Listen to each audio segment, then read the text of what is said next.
Hey! What's up, everybody? It's Sunday and time for another mobility video. My name is Henrik and this is Valis Mobility Video number 35, Handrail 5-minute mobility edition. This week we're getting creative. We're using our surroundings. Basically anywhere you can find something to hold on to, such as a handrail that's roughly hip height or slightly below.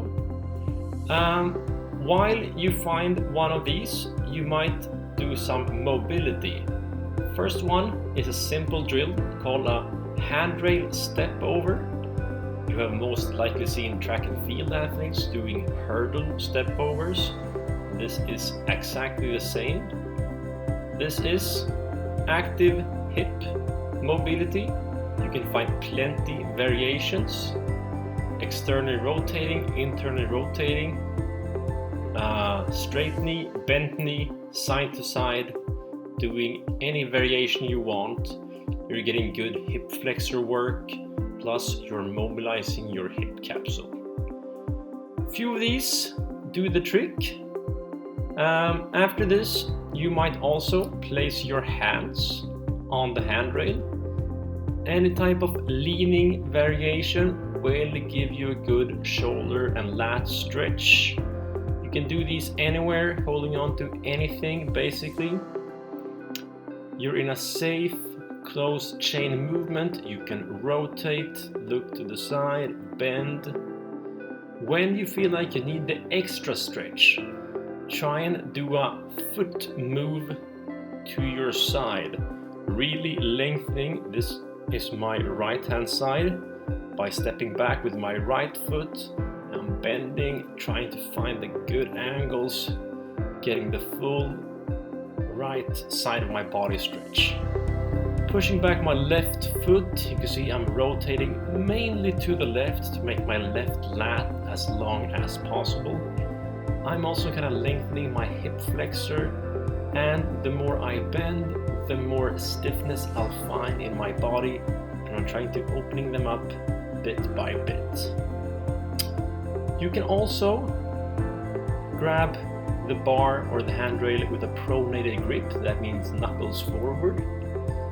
Doing this and then basically folding forward into some sort of a Jefferson curl, forward fold.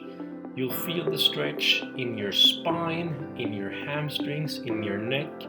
So go down, feel the stretch, tuck your neck in. Work with your breathing too if you can.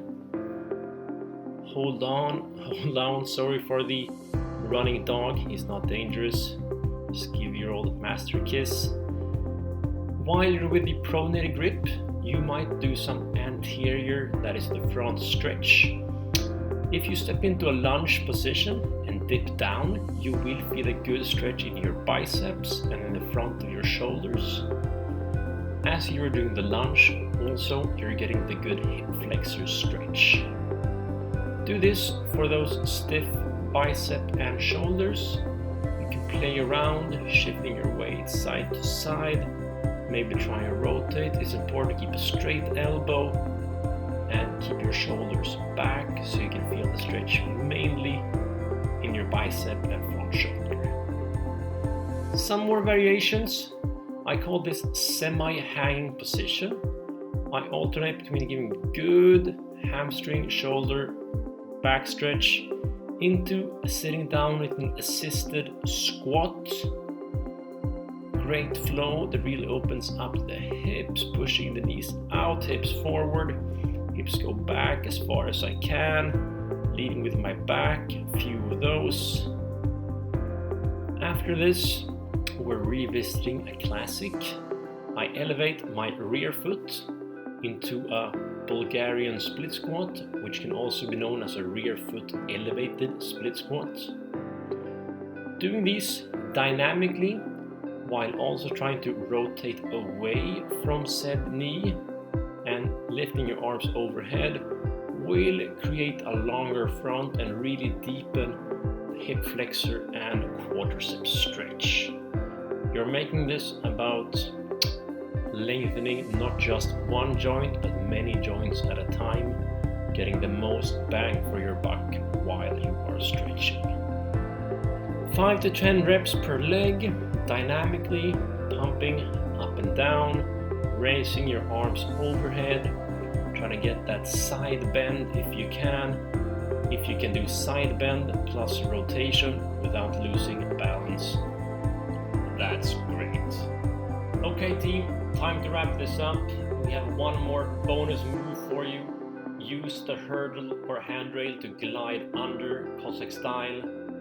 And as you exit this mobility routine, try to get your balancing together and see if you can walk across any handrail you can find.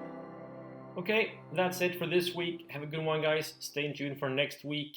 Peace. See you then. Cheers.